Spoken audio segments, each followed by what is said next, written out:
Bonjour à tous, dans cette édition, on reparle des municipales. À Quimper, la droite et le MoDem s'unissent face au maire sortant Bernard Poignant. Il est arrivé second à l'issue du premier tour, derrière l'UMP Ludovic Jolivet et devant la candidate MoDem Isabelle Lebal. On fait le point sur la situation. Et puis à l'aube du second tour, les stratégies politiques et les alliances se mettent en place. Tour d'horizon des fusions et des désistements dans le Finistère. À la fin de cette édition, retour sur une rencontre insolite entre un acteur et son homonyme à Saint-Brieuc. Merci à tous d'être avec nous et bienvenue dans cette édition du mardi 25 mars 2014. Pour débuter cette édition, on parle bien sûr des municipales et ce rebondissement à Quimper, pas de triangulaire. Ludovic Jolivet à droite s'allie à la candidate du MoDem. Il sera face au maire sortant Bernard Poignant, à peine 2% d'écart au premier tour entre les deux hommes. Reportage à Quimper de Sophie Lecroisier et David Louis-Louis. Pas de triangulaire à Quimper au second tour des élections municipales. Isabelle Lebal, tête de liste du MoDem arrivée en 3e position au premier tour, a annoncé ce mardi une alliance avec le candidat UMP Ludovic Jolivet. Une fusion qui n'avait pas été envisagée en 2008 lors des élections municipales. On s'est mis d'accord sur le fait qu'on déposait une liste sans étiquette politique qui va s'appeler Vive Quimper.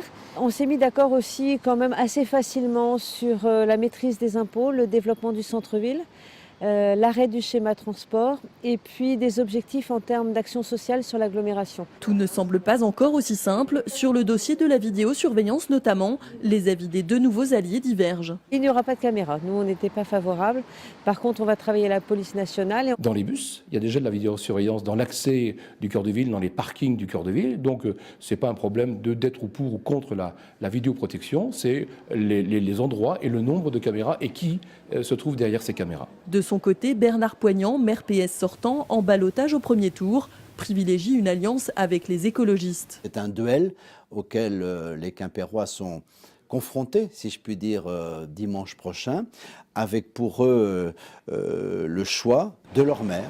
Impossible de faire des pronostics, les électeurs quimpérois semblent divisés. Moi j'ai toujours voté à gauche, donc pour moi c'est pas terrible. Bernard Poignant n'est plus présent. Il n'est pas présent localement, il a d'autres ambitions, ça peut se comprendre, mais les gens ont besoin qu'on s'occupe d'eux. Il faut changer. Si Poignant a été battu, ce sera de la faute à son camarade Les Verts, avec son plan de transport. La mairie actuelle, il y a des pour, il y a des contre, mais finalement, l'idée principale est quand même pas mal. Les scores des deux candidats promettent d'être serrés. Fin du suspense dimanche prochain. Et au lendemain du premier tour des élections municipales comme à Quimper, le jeu des alliances se fait un peu partout dans le département. À Concarneau, la gauche s'unit pour tenter de battre le maire sortant André Fidelin inscrit à droite. La candidate Gaëlle Lemeur du PS et Claude Drouglazé, antilibéral, ont décidé de fusionner. Reste à savoir où vont se porter les près de 8% de voix du candidat Stéphane Le Floch. Il a porté une liste de mixité politique et n'appelle à voter ni à droite ni à gauche. Plus au sud, à Quimperlé, les listes à droite d'Erwan Balanan et Alain Kerhervé fusionnent pour faire face au socialiste Michael Carnez. Il est en tête à l'issue de ce premier tour, mais cette fusion, d'un point de vue mathématique, surpasse la liste de gauche. À Guipava, on passe d'une quadrangulaire à une triangulaire. Le maire sortant socialiste Alain Kefelec se retire de la course. Il est arrivé 3e derrière la liste de Gurvan-Moile, un candidat dissident à gauche, et Fabrice Jacob à droite. Pour l'heure, il n'a pas donné de consigne de vote. La liste centriste de Catherine Guyader se maintient pour le second tour. Elle n'a pas souhaité fusionner avec d'autres candidats. À Pont-l'Abbé, on passe d'une triangulaire à un duel. Thierry Mavic à droite sera face à Daniel Couic, le maire sortant socialiste. Véronique Blanchet, la candidate du Front de gauche, a annoncé ce mardi qu'elle se retirait de ces élections municipales. Les négociations avec Daniel Couic ont échoué. Et à Morlaix, les têtes de liste à gauche se sont unies. Jean-Paul Vermeaux et Ismaël Dupont ont trouvé un terrain d'entente pour faire face à Agnès Lebrun de l'UMP en tête lors de ce premier scrutin. C'est Jean-Paul Paul Vermeau qui va mener cette liste d'opposition face à la maire sortante. Et puis, une dernière information au sujet des municipales. Les habitants de Troguéry pourront voter ce dimanche pour le second tour.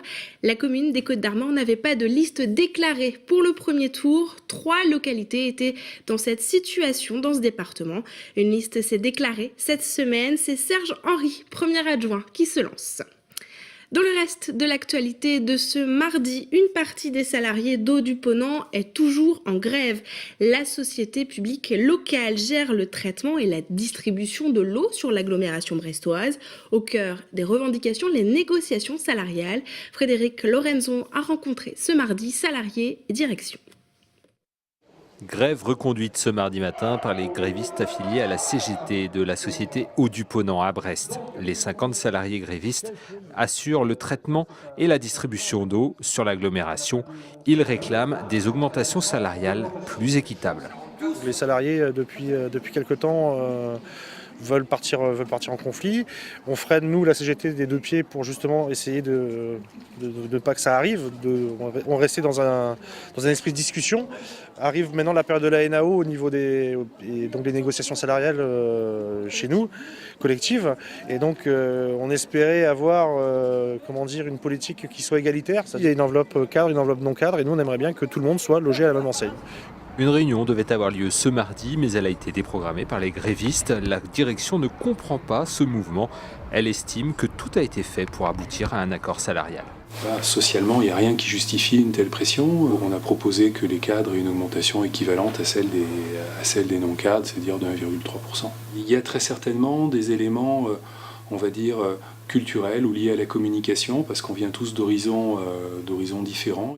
Seul point de convergence actuellement, direction et grévistes tiennent à rappeler que pendant la grève, le service public de distribution de l'eau est assuré. En bref, les éoliennes de Plouvien pourront rester en place. La Cour d'appel de Rennes a rejeté ce mardi la demande de démontage du parc éolien.